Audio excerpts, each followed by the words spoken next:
A paixão da minha vida é imaginar alguém lendo um texto bíblico e entendendo. Se aplica aos que já participam da igreja e os que não participam. A Bíblia foi escrita numa linguagem muito simples. A Bíblia é um livro muito simples. Tanto que nem foi escrita para ser lida, foi escrita para ser ouvida. Então, quando um profeta pregava um sermão em Jerusalém ou em alguma outra cidade, todo mundo entendia. Inclusive, quando João escreveu àquelas igrejas o livro de Apocalipse, todo mundo entendia. Só que os anos, as décadas, os séculos, os milênios passaram. E agora nós temos alguma dificuldade. Nosso vocabulário mudou. Os valores da sociedade em que vivemos mudaram. Os meios de transporte mudaram. A tecnologia mudou completamente. E esse texto lá da antiguidade, que continua viva a palavra de Deus, nos chega e nos cabe a tarefa de lê-lo e entendê-lo, porque só lendo e entendendo nós o aplicaremos. Eu imagino, então, não você que é participante da igreja, uma outra pessoa que você presenteie com uma Bíblia e ela cai nesse texto aqui e lê assim: quem é semelhante a ti, ó Deus? Como assim? Tem algum outro Deus? É a pergunta, porque é uma comparação aqui que logo surge. Então nós entendemos que o contexto da antiguidade era um contexto de politeísmo, de muitas divindades. Não que as reconheçam como sendo autoridades, mas o profeta parte da ideia de que as pessoas acham que esses deuses existem e têm vidas reais. Então ele diz: quem é semelhante a ti? Que perdoas a iniquidade.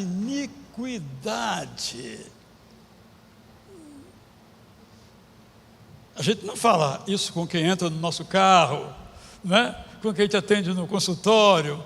A gente não usa essa palavra iniquidade, a gente fala maldade, crueldade. Temos usado isso muito nesse contexto da guerra no mundo. E te esqueces da transgressão. Esquece. Para nós esquecer algo negativo. Minha esposa diz: você passou no mercado? Aí eu digo: esqueci. Não é coisa boa. Na verdade, o esquecer, isso nunca acontece. Eu sempre passo, para ninguém ficar achando que eu sou esquecido. Só não passo quando eu não me lembro. Mas em Deus é uma maneira de dizer da perfeição dele, de que ele jamais falha. E ao falhar, ele não leva em conta esse sentido de esquece os pecados humanos, do remanescente da tua herança. Acho que nem nós entendemos o que vem a ser esse remanescente da tua herança. É uma maneira de dizer o povo de Judá, o povo que recebeu uma promessa em Abraão, vem se realizando. Muitos se afastaram, mas alguns permaneceram fiéis. É disso que ele está falando. Vocês que estão me ouvindo, vocês que são os representantes fiéis, vocês que continuam na fé, podemos dizer, nós. Aí vem esse verso assim tão estranho: o Senhor não retém a sua ira para sempre. Porque os profetas, tanto do tempo de Miqueias quanto anteriores, até mesmo o grande profeta Moisés falam de um Deus que tem ira. Complicou, né? Meu Deus não fica irado. Muito interessante isso. Um dos mais famosos sermões da história do cristianismo, de um jovem chamado Jonathan Edwards, era o destino do pecador nas mãos de um Deus irado. Como entender isso? Já várias vezes mencionei esse fato, que a ira de Deus não tem a ver com aquela ira que a gente sente do Beltrano ou do fulano quando nos fazem mal. A ira de Deus aqui é a rejeição ao pecado. É isso que é a ira de Deus.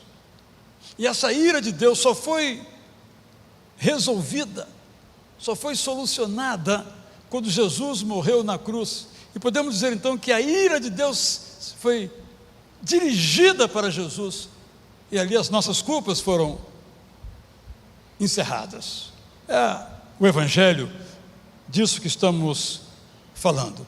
Mas o texto diz que ele não retém a sua ira para sempre, porque os autores contemporâneos de Miqueias e anteriores dizem que Deus fica irado, no caso com o pecado, mas ele não se ira para sempre. Olha que maravilhosa mensagem. O prazer de Deus é a misericórdia. Nos termos do Novo Testamento, o prazer de Deus é a graça, é da graça que Ele gosta. Por isso que é um texto, embora escrito 7 séculos antes de Jesus morrer na cruz, é um texto evangélico, completamente evangélico. Então ele diz, agora é uma promessa messiânica: Ele voltará a ter compaixão de nós, pisará aos pés as nossas iniquidades. Onde aconteceu isso? Quando aconteceu isso? Por volta do ano 31, na cruz, sobre o monte da caveira, porque foi ali, Isaías diz isso no capítulo 53, as nossas iniquidades, as nossas maldades, os nossos pecados foram perdoados. E a expressão bíblica é pisar aos pés as nossas iniquidades. É uma maneira bíblica antiga de dizer: está perdoado. E encontramos essa imagem que tem muitos significados. Lançará todos os nossos pecados nas profundezas do mar. O que quer dizer isso? Vai perdoar completamente. Não haverá nenhuma lembrança desse pecado. Não contará nunca contra nós. Simplesmente vai deixar de existir. Se eu pudesse fazer uma imagem moderninha, eu diria: Ele vai pegar os nossos pecados, colocar num container, fechar com um cadeado lá de fora, contratar um submarino e levá-lo lá a quilômetros das profundidades, entre as algas, as pedras, a areia, no fundo do mar, de tal modo que nunca mais volte à tona. É isso que ele está dizendo. E lembram que ele morava perto do mar Mediterrâneo. E o autor retoma então que o Senhor vai mostrar a Jacó. Quem é Jacó? O povo de Israel, o povo de Judá, a fidelidade. E a Abraão, a misericórdia. Observem, da poesia hebraica como ela é, fidelidade e misericórdia são sinônimos, como Jacó e Abraão são sinônimos. Abraão primeiro, por volta do ano 2000, e Jacó depois, por volta do ano 1800. E ambos vão mostrar fidelidade e misericórdia prometida aos nossos pais, isto é, no caso aqui, aos que vieram antes na história de Israel, desde os dias antigos, desde Noé, por exemplo. Isso, em síntese, de um modo, penso que bastante claro, o autor procurou em seu sermão nesse último sermão que ele pregou, nos dizer? Isso nos traz algumas perguntas. A primeira é: como eu, como você, como nós vemos o pecado? E quando eu faço essa pergunta, logo nos vem à mente muitas especulações. Porque se tem uma coisa que a nossa sociedade rejeita, é a ideia de que haja pecado. Quando você fala pecado, coisa arcaica, isso não existe mais. Bem, nós podemos dar qualquer nome, mas os frutos dele estão em nosso mundo, estão na nossa casa. O desejo humano é algo tão forte, seja bom ou seja ruim, que nós tendemos a praticá-lo. É claro que nós dizemos que não é bem assim, que nós não somos assim, mas todos nós experimentamos aquele sentimento que o apóstolo Paulo lamentou muito, que ele não queria pecar, mas pecou. Desejou e disse: não posso realizar o meu desejo, mas o realizou. O pecado é uma realidade. O pecado não é uma invenção do judaísmo / cristianismo para controlar os nossos desejos. O pecado é uma realidade. Como eu disse, podemos dar qualquer nome que quisermos a ele, não altera nada. Ele continua sendo pecado e continua a fazer com que, se somos conscientes, nos sintamos culpados. Por outro lado, há pessoas que, ao falarem do Evangelho, põem um foco muito forte no pecado. Às vezes temos a impressão, ouvindo alguns cristãos, que não há graça, não há perdão. Quando a Bíblia diz que o salário, o preço, a consequência do pecado é a morte, mas também diz que o dom gracioso é a salvação em Cristo Jesus. Só há salvação porque há pecado. O pecado não é uma invenção da Bíblia, é a invenção do nosso desejo. Segunda pergunta é: como é que nós vemos o nosso pecado? Perdão, como Deus vê o nosso pecado? Lendo esse texto, logo aprendemos: o Senhor não retém a sua ira para sempre. O pecado é algo que causa indignação. Nós não ficamos indignados com essa guerra agora na Ucrânia, essa invasão. Deus vê o meu pecado, o seu pecado, como algo digno de ira. Mais ainda, Deus vê que o nosso pecado precisa ser demonstrado, e por isso toda a Bíblia é uma advertência a nós contra o nosso pecado. Por isso nós temos os mandamentos de Deus. E alguns dizem: não, os mandamentos de Deus criaram o pecado. Antes dos mandamentos não tinha pecado. Vamos usar a lógica. Os 10 mandamentos foram outorgados por Deus. O pecado é assim: eu sabia que isso ia acontecer, mas nada fiz para evitar que acontecesse. Agora eu vou fazer. Algumas pessoas então dizem que os mandamentos criaram o pecado, mas vejamos. Os mandamentos foram outorgados por Deus através de Moisés, por volta do ano 1440, uma data possível antes de Cristo. Devíamos imaginar então que antes disso o homem não pecou. No entanto, não é o que nós vemos. Todos os mandamentos de Deus falam de realidades que o homem cometeu antes. E disse: olha, não cometa mais. Estão aqui os mandamentos. Nem sempre gostamos de ouvir que estamos errados. Porque às vezes em nossas famílias há tensões. Porque o nosso pai diz que estamos errados. Eu não quero ouvir isso.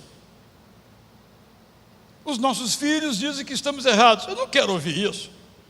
O nosso cônjuge diz que estamos errados. Eu não quero ouvir isso. Estamos, mas não queremos ouvir isso. Como se fosse um faz de conta. Mas ainda, Deus vê o pecado como algo que o homem não resolve sozinho. Eu sou um pouco antigo. Nos anos 70, eu tive um aluno e nós conversávamos sobre a libertação da África do colonialismo. Esse era o nosso assunto. E lá pelas tantas, nós começamos a conversar sobre o futuro da África. E ele dizia: nós vamos conseguir a nossa libertação e vamos construir uma nova África.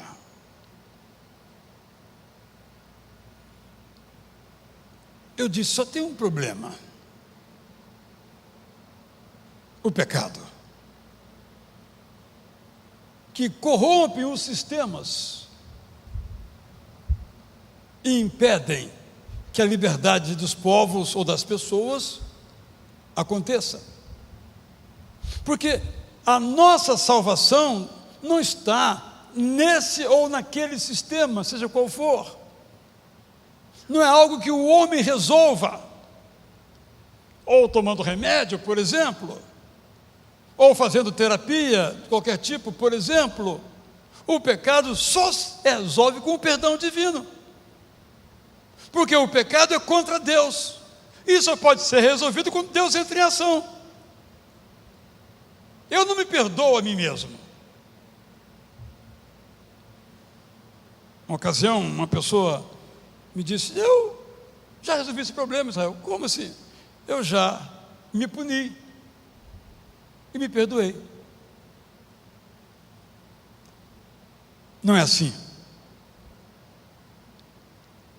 Mas o pecado é algo do qual nós podemos ser livres, por causa de quem Deus é.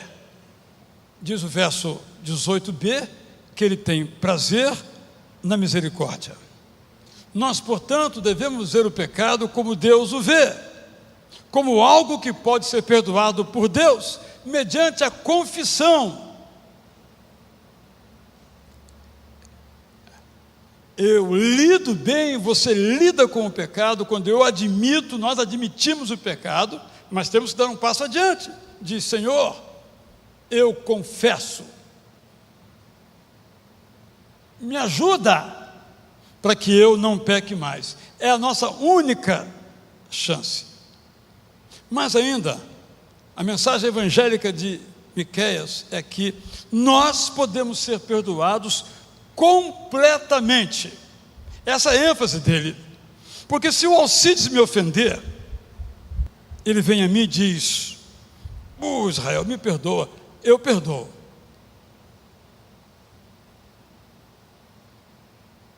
Mas muito dificilmente eu vou perdoar de modo completo. Eu perdoo, mas fico com um pezinho atrás, que eu não quero sofrer de novo. Nós não somos capazes de perdoar completamente, só se o Espírito Santo nos conduzir. Isso é possível. Mas Deus nos perdoa de modo completo. Há muitos anos eu tive uma breve experiência no campo de justiça, e a pessoa me disse: olha, o prontuário do fulano de tal está limpo. Eu falei, como assim? Porque tudo aquilo que ele fez, ele já pagou, no caso específico. Não tem mais nada, está limpo. Mas a sociedade não funciona desse modo. Se a pessoa errou comigo uma vez, vai errar de novo. Mas Deus, quando nos perdoa de modo absolutamente completo. É este perdão que eu e você devemos buscar, desejar. E até um bom exemplo para mim. Será que eu não devo imitar esse modo como Deus perdoa e também perdoar os que me ofenderam? Não é tarefa fácil. Mas estou colocando aqui nesse contexto só para lembrar a diferença grande que há entre a nossa capacidade de perdoar e a capacidade divina de perdoar, porque esse perdão se dá na cruz, pelo sangue de Jesus, que nos cobre todos os pecados, que apaga todos os nossos pecados. Depois da cruz, o meu prontuário está limpo, não tem uma linha sequer, é perdoado.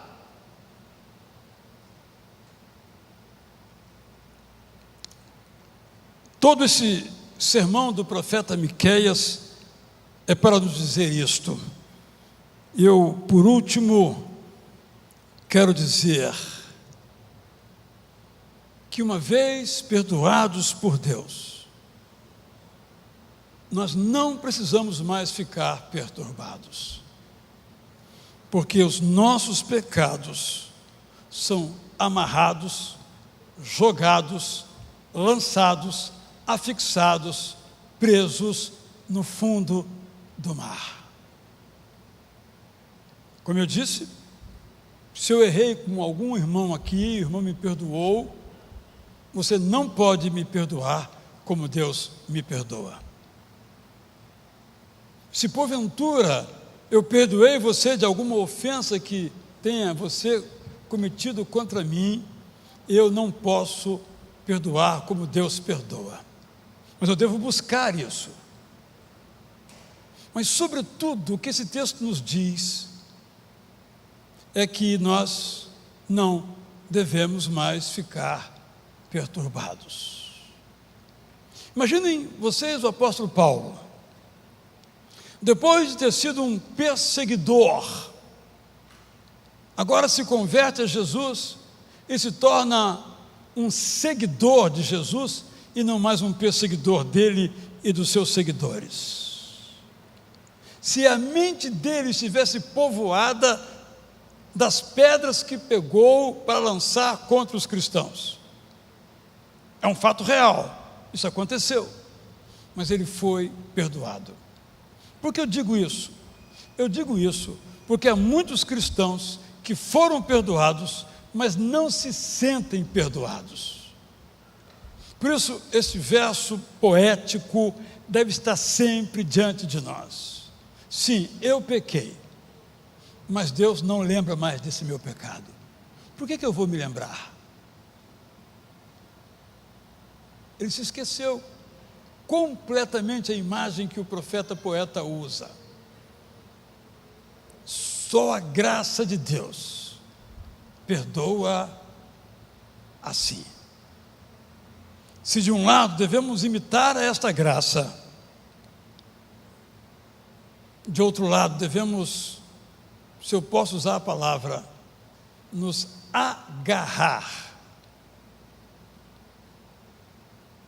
a esse perdão divino,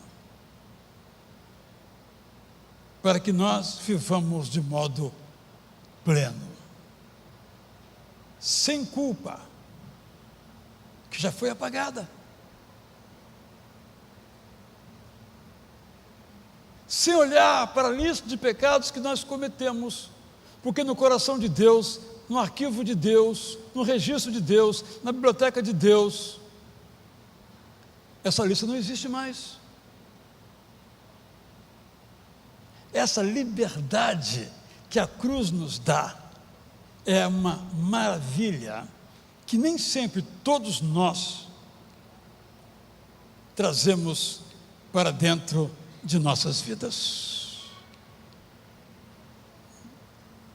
E concluo mais uma vez que devemos olhar para esse texto evangélico de Miqueias e nos perguntar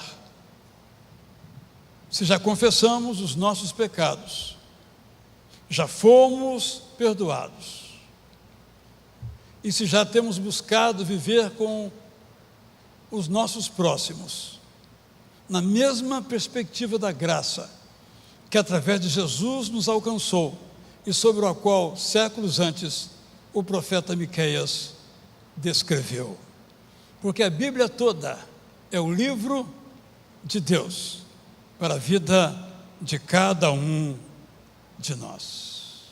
Vamos cantar então, que mudança admirável. Que mudança admirável na vida provei, pois Cristo minha alma salvou. Eu e o pastor Alceni estaremos à porta.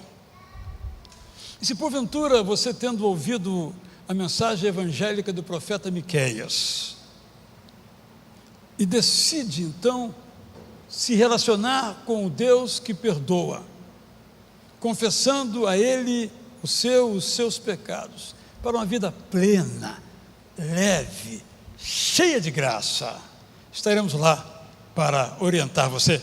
Fiquemos em